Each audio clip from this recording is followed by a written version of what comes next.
आणि सत्यवती अनमोल रत्न असल्यामुळं तिचे ऋतुकाळाचे 4 दिवस संपल्याबरोबर तिला एक दिवस असणार मी तुष्ट करीन, तिच्या मनाची इच्छा मी सगळी पूर्ण करेन असा गंधर्व कुंभाराला बोलू लागला. ऐसी वरदा गंधर्वानी तुट झाला कमटमणी स्वधाम संचोरोनी व्रतांत कन्येची निवेदिला.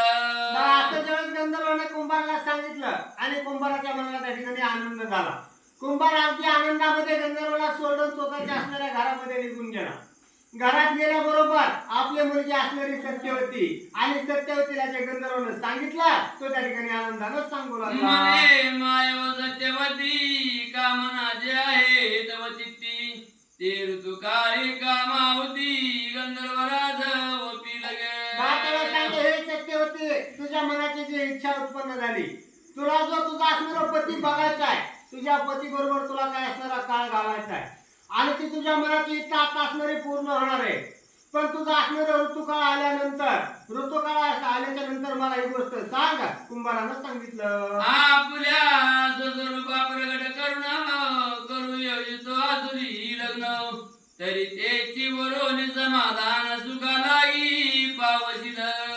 हे सत्यवती तुझा ऋतुकाळ ज्या दिवशी संपणार आहे आणि त्याच दिवशी तुझा पती तो असणारा गंधर्व रूपी गाढव आणि ते गाढव स्वतः गंधर्व रूपात येणार आहे.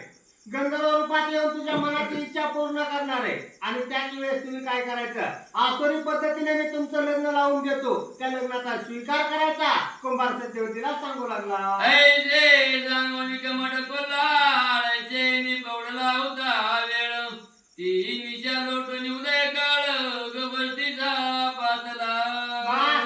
कुंभारानं सत्यवतीला सांगितलं कुंभाराला आपल्या असणाऱ्या खाट्यावर बाजूवर येऊन झोपला पण कुंभाराच्या मनाला त्या ठिकाणी आनंद झाला होता आणि आनंदाच्या परात असणारे ते रात्र संपली. उषा काळ म्हणजे सकाळ झाली, सूर्य अगदी असणारा उगून वर आला. काय करतोय का तेही लोटल्या दिन दिन समय पातला ऋतुकाल मानव चतुर्थ दिनी कोल्हाळ जाऊन श्रुत करी गंधर्वाते. पुन्हा काही दिवस निघून गेले, दिवस याच्या रात्र व्हायची अशा प्रकारे दिवस रात्र काही दिवस संपले ते असणारे कन्येला ऋतुकाळ सुरू झाला. ऋतुकाळाचे असणारे 4 दिवस संपल्या बरोबर कुंभारानं जाऊन त्या गंधर्वाला सांगितलं. काय करतो गंधर्व म्हणे महाराजा गंधर्वनाथा एवढा समय आला आता तरी उभय काम पूर्ण होता स्वीकारावे महाराजा. कुंभार गेल्याने गंधर्वाला सांगायला सुरुवात केली. हे महाराजा, तुमच्या मनामध्ये जे असणारं काम उत्पन्न झाला होता, तुमच्या मनामध्ये जी इच्छा उत्पन्न झाली होती आणि तोच दिवस आज या ठिकाणी निघालाय. माझ्या कन्येचा सत्यवतीचा ऋतुकाळ आज संपला गेलाय आणि तिची असणारी इच्छा तुम्ही पूर्ण करा असा कुंभार गंधर्वाला सांगू लागला. ऐसे बोलता कमटवाणी वेश गर्दवी तदक्षरी सोडून स्वरूपा प्रगट करून महिला मिरवला.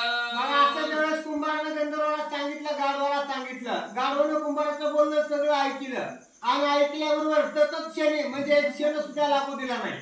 डोळ्याची पापणी लावायला अवकाश इतक्यामध्ये गाढवाचं रूप असणारं सोडून दिलं.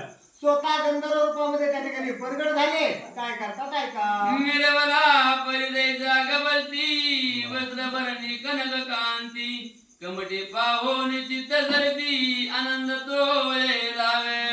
असणारा गंधर्व स्वतःच्या रूपामध्ये आला त्यावेळेस गंधर्वाच्या रूपाचं वर्णन काय होतं. गंधर्वाला कुंभारानं पाहिल्यावर कुंभाराला वाटलं आपल्या समोर दिवस उगवून आलाय, सूर्य आपल्या समोर